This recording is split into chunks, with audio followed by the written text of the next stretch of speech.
शिव विवाह व देव विवाह एवं शीतल षष्ठी यात्रा यात्रा रही लोकाचार विभिन्न पद्धति सहित आध्यात्मिकवादर अपूर्व समन्वय प्रचंड रौद्रता पर शीतलताकरण सकाशे जीव जगत को परमात्मा को निवेदन सह देवदेव महादेवंकर एवं माता पार्वतींकर जुगल दर्शनर निच्छका आनंद आमे अनुभव करूँ।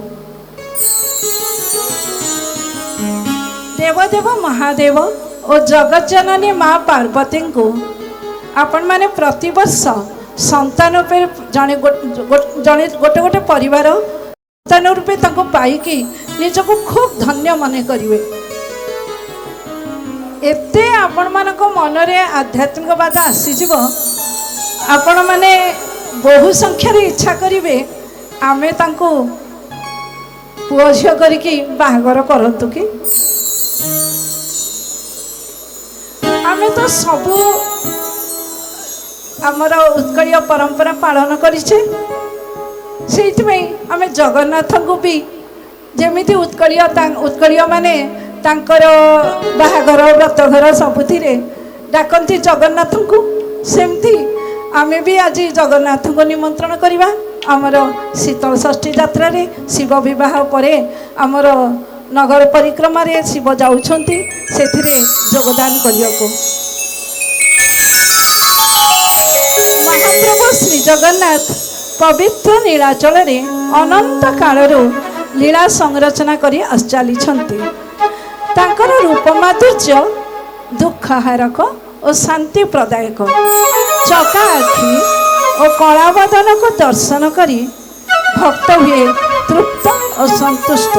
ये भजन आसर रे उपस्थित प्रत्येक श्रोता बंधु एवं भजन आसर गायक एवं तांको जो माने साहाय्य करुछंती समस्ते होउछंती जने जने भक्त।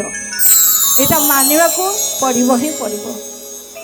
निजर मनरे भक्त भाव नथिले श्रोताटी आसेनी भजन शुणा को। आजिकल तो बहुत मु देखुची बहुत अल्प बयसर झील बहु पुओ मैंने आसिक पहुँची भजन शुणा को। यहाँ आजिकल प्राय दृष्टिगोचर होना। भक्त चाहेनी अमाप धन संपत्ति से प्राचुर्य को तुच्छ मन करे। भक्त पाई दारिद्र ही तार परम ऐश्वर्य ता विचार रे स्वयं परम ब्रह्म ही शाश्वत। तेणु भक्तर जीवन होता है परिपूर्ण। आसंतु समस्ते से जगन्नाथ श्री चरणाबिंदरे समर्पित होई प्रार्थना टिए गाइबा। कवि शारदा प्रसन्न दास नायकंकर एई लेखा आमे समस्ते मिसिकिरी गान करिबा।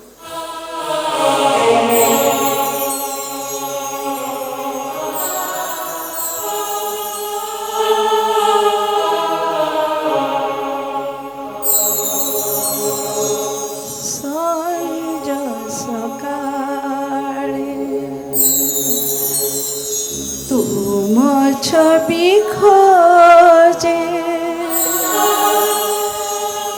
नीरभिजा नयन रे जगतर नाथ आहे जगन्नाथ आकुल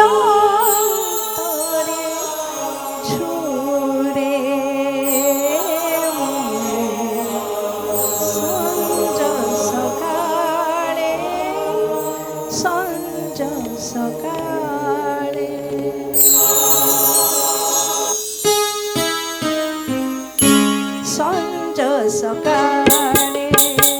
तुम छवि खोजे नीरभिजा नयन रे जगतर नाथ आहे जगन्नाथ आकुल अंतरे जुरे मो संज सकाळे सकाळे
सा